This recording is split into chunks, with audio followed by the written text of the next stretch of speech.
કેન્દ્ર શાસિત પ્રદેશ દીવના ઘોઘલા દીવને જોડતા બ્રિજ ઉપર સર્જાયો અકસ્માત।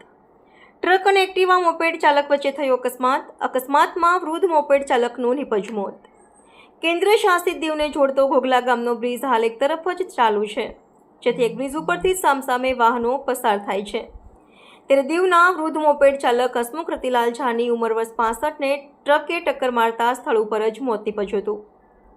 અકસ્માત સર્જાતા બ્રિજ ઉપર ભારે ટ્રાફિકના દ્રશ્યો સર્જાયા હતા। મૃતકને દીવની સરકારી હોસ્પિટલ ખાતે પીએમ અર્થે ખસેડવામાં આવ્યો। વોઇસ ઓફ ગીર ન્યૂઝ સાથે રાકેશ દવે, ગીર સોમનાથ।